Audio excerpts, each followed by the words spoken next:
Hi, my name is Jordan Smith. The title of my presentation is called Why We Cut. This is a topic on the forest surrounding Cowan's Gap State Park, which is the Buchanan State Forest here in Pennsylvania. The theme of my presentation is just to help people understand why cutting trees is truly important to environmental success and how it benefits the future of our forest, especially here in Pennsylvania.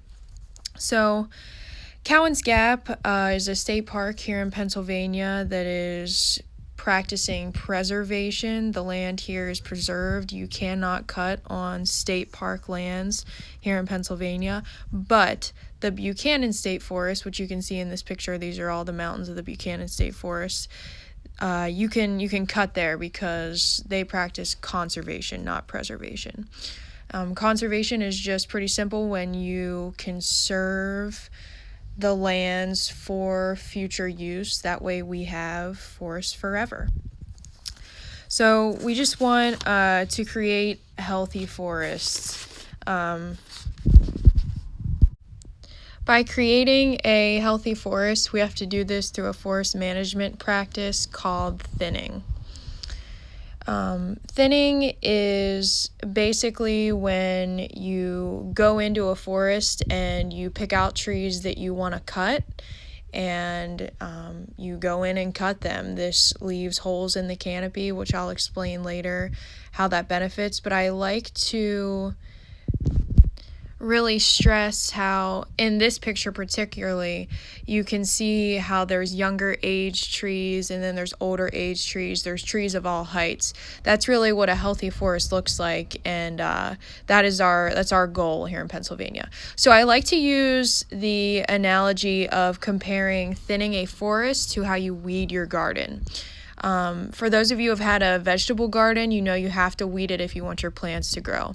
On a larger scale, you have to go into a bigger forest, pick out small trees that you want, cut them, and weed them out, just like you would on a smaller scale in a veggie garden. So yes, for this we do have to use chainsaws when weeding a forest. Chainsaws have gotten a bad rep from timber companies who practice improper forest management and clear cut everything. But when you're doing it properly, chainsaws can be very useful. So if you look here at this diagram, you can see how we thin. First, you walk through the forest stand and you're going to pick trees that you want to cut, and you're going to mark them with tree paint. Trees that you are going to keep, they're going to have good form, nice crowns, good genetics overall. They'll be tall, they won't have any defects. Trees that you are going to mark to cut, they're going to be dead or dying, they're going to have improper form and small crowns. You can see in this diagram what it looks like when you go from one forest that's full, you go in, you pick trees to thin, and there's little holes in the canopy that are going to allow light to shine down through and hit the forest floor. The light, when it comes down through, that's going to promote regeneration of the forest floor. So you're going to have smaller trees that are going to start coming up because they finally have light, whereas before they didn't have any light reaching the floor because the canopies of the other trees were so big. So next, I just really want to talk about the main points on why we thin and to make sure everybody understands what happens after the thinning occurs in the years to come. So, like I said before, light reaches the canopy through those holes, which promotes regeneration. After you have those holes in the canopy, that provides spacing, which the trees that were already there, they can grow. The trees that you left that you did not cut, they can grow wider and they will get taller too, because there's holes in the canopy that let trees in the mid-story of the forest grow up into the top canopy. So they will grow wider, they will grow taller. All of the dead and dying trees are gone now, so you don't have to worry about that. More diversity, which I don't know if anyone has heard this before, but in forestry I was always told a diverse forest is resilient because you have more ages and you have different species. Being more resilient applies to insect invasions, when you have, before when you had an all maple forest, then you went in and you thinned, and now you have some oaks coming up. The same insects that before would kill all of the maples are now not going to kill the whole forest because there's oaks in there. So they might go through and they might spot pick some of the maples, but they're not going to kill the whole forest because now you have more diversity and those insects don't attack those trees. This also can apply to wind and fire when you have a more diverse forest. Speaking of wind and fire, it's important to remember that forest management practices mimic large-scale disasters anyway. Thinning mimics something coming into a forest area, most likely an insect, and killing trees here and there, spot picking the trees. The only difference that you have between the large-scale disaster and the forest management practice is that in the management practice, us humans have control of what's happening. You can pick out in these pictures the more healthy, diverse forest because of these forest management practices. They have a better chance at surviving the windstorms, the fires, the insect and invasive species infestations.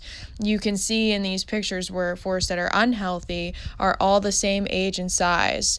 The trees there, because they're the same size and the same age as they're dying.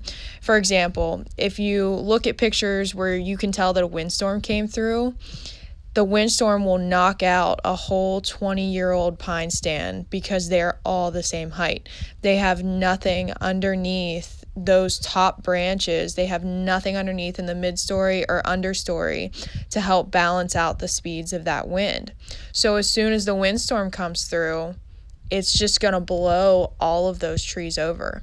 Whereas if you had a healthier forest where there was trees underneath all of those trees in the overstory, they would have had some more help and some more kind of muscle to take on the windstorm instead of just being completely knocked over.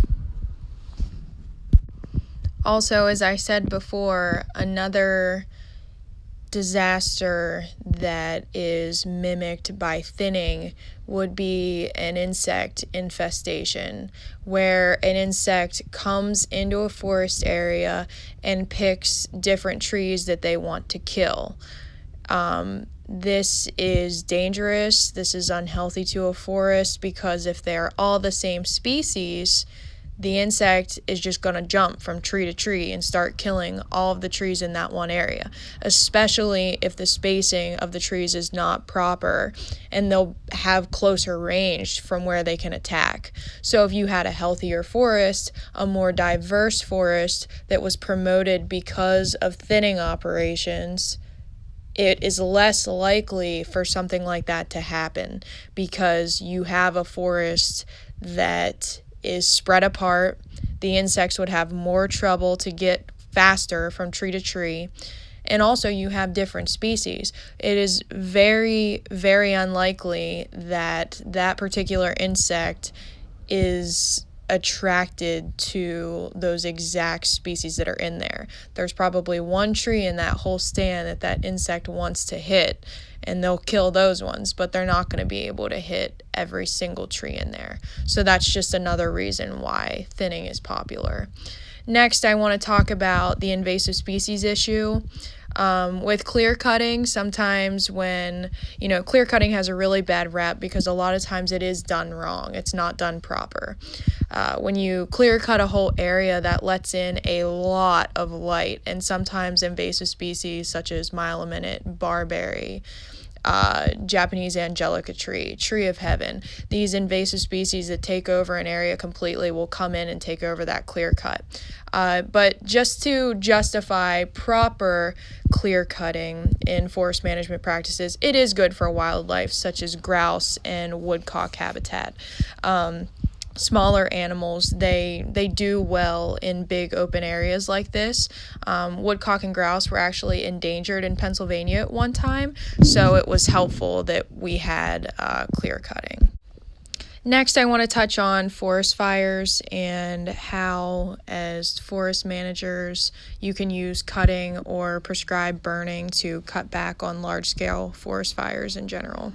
When you do a prescribed fire, you are releasing that carbon, and then you do it again, you burn again in another 15-20 years, so you're releasing carbon again, and that is less likely to cause a large-scale fire where there's no control. Some trees actually grow back a lot better after fire too, like oaks. This picture here, you can see the different trees that are spot picked that are brown. That's from an insect infestation that I was talking about earlier, most likely a beetle. So just as a recap here, these are all of the forest districts in Pennsylvania that practice forest management and conservation and promote thinning. Thinning promotes regen. It cuts back on disasters such as wind and fire. It promotes diversity, which creates resilience. The forest will get on a cycle so you have multiple age trees, which gives you a healthy forest forever. This is DCNR's logo, which practices forest stewardship, which leads to healthy forests forever. Thinning and cutting trees leads to healthy forests forever, for people to enjoy for forever, and for us to have fresh air for forever. After watching my presentation, I hope that you understand why we have to cut trees and how it benefits us. Thank you for watching.